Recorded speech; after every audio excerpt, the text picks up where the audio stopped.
She was the most recognized face in the world, and perhaps the richest too, Queen Elizabeth II, a monarch who reigned for more than 70 years, longer than any other ruler of her time. At her peak, 15 nations stood under her crown. 2 castles were her personal property. Her private fortune was estimated at up to $600 million. But that's only half the truth.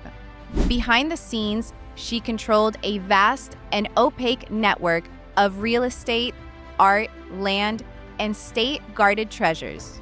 A financial empire built over generations, discreetly managed, untouchable. She possessed the crown jewels, worth more than anything Jeff Bezos or Elon Musk could ever keep in a vault. In this video, we'll unlock doors that usually only royal keys can open.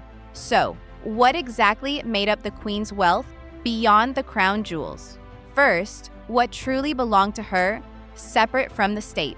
That includes 2 iconic estates, Balmoral Castle in Scotland and Sandringham House in Norfolk, both in the family for generations, both priceless. Balmoral alone, with its 20,000 hectares of land, forests, rivers, and hunting lodges, would fetch over $100 million on the open market. Sandringham, a little more modest, is still worth around $65 million. Then there's a financial manager hardly anyone knows about, the Duchy of Lancaster, a portfolio of stocks, real estate, business parks, and farmland. It brings in more than £24 million a year, pure private income, tax-free. And then come the so-called crown assets, jewels, paintings, palaces, racing stables, land. Officially, they don't belong to the Queen personally, but she had exclusive, unlimited use of them, with all rights attached.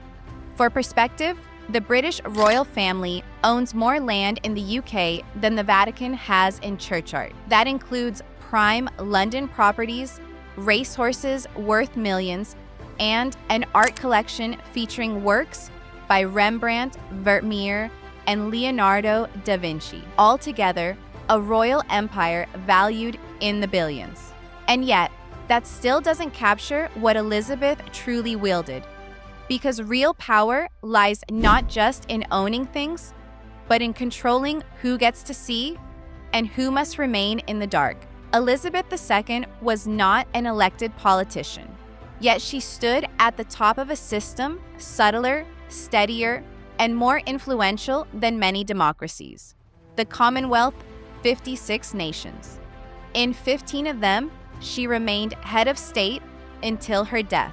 A quiet global empire spanning 2.5 billion people. Without armies, without conquest, held together only by loyalty and symbolism. Take Canada, for example. There, the military answers not to the Prime Minister, but formally to her. Her most discreet weapon, though, was royal consent, a little-known process. Over 1,000 laws had to be approved by her before they reached Parliament, not in content, but in form. A silent veto with a golden pen. Then there's the Crown Estate, a real estate empire with prestige addresses all across London. Regent Street, St. James's, The Strand. Officially state-owned, but its profits, billions annually, flow straight into funding the monarchy. And unlike everyone else, she had no passport. But she had access to every file, every meeting, every prime minister, every single week for 70 years. Now let's take a look at her residences. Buckingham Palace, 755 rooms, 78 bathrooms, its own post office, a banquet hall, a garden larger than a football field. Each year, more than 50,000 guests were received here. And yet, she rarely lived here. For the Queen, Buckingham was mainly the office of monarchy, a place of ritual and ceremony, not rest. For downtime, she retreated to Windsor Castle, the world's oldest inhabited castle with 900 years of history, chapels, and towers. This was her weekend refuge, and it was here that she passed away. But her true home lay further north in the Scottish Highlands, Balmoral Castle, a setting straight out of a whiskey commercial. Mist, deer, fireplaces. No phone signal, no press, no politics. Here, she wasn't the queen, but simply Lilibet. She walked her corgis herself, wore rubber boots, read crime novels.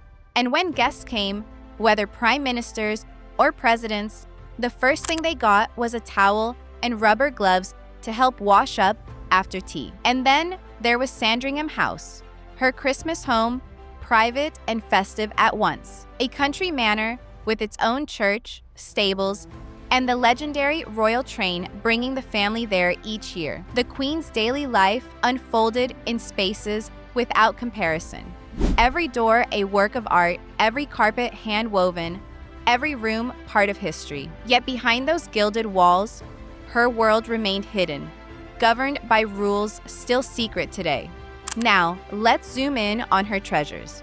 The crown jewels are in a league of their own. The official collection holds over 140 objects with 23,000 gemstones, many unique and irreplaceable. The highlight, the imperial state crown, weighing over 1 kilo, set with 2,868 diamonds, including the legendary Black Prince's ruby, actually a 400-year-old spinel. And then there's the Cullinan one, the Great Star of Africa. At 530 carats, it's the largest cut diamond in the world, set in the sovereign's scepter. Alone, it would fetch hundreds of millions if it were ever sold, which, of course, it never will be. But Elizabeth's connection to her jewels was more than decoration. Every brooch, crown, and tiara carried meaning, political symbolism, family history, collective memory. Take the girls of Great Britain and Ireland tiara, a wedding gift from her grandmother. She wore it often, in portraits, at receptions, even on banknotes.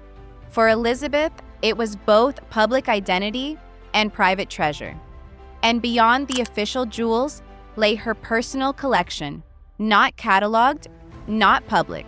Dozens of tiaras, brooches, necklaces. For her, jewelry was a message. Silent words of power in platinum, diamond, and history. When the Queen traveled, it wasn't just movement. It was a state act. Even her vehicles embodied majesty. On the road, she had the Bentley State Limousine, built in 2002 for her Golden Jubilee. Only two exist: bulletproof, gas-tight, armored. The inside, hand-stitched leather, mahogany trim, fold-out throne seats. If not a Bentley, then a Rolls-Royce Phantom Phi, custom-fitted with royal crests, flag mounts, and wide doors so she could exit gracefully in hat and coat. For longer journeys, the royal train, private bedroom, marble bathroom, a dining room for diplomats, always running exactly 60 kilometers per hour so the china wouldn't rattle. In service since the 1840s, it was Elizabeth's most trusted mode of travel. Silent, discreet, punctual. By air, she had the Queen's Flight, a division of the Royal Air Force. Until 1995, her own fleet, afterwards, shared with government. The most famous plane, the BAE-146, refitted with carpets, tea service, and satin dishes.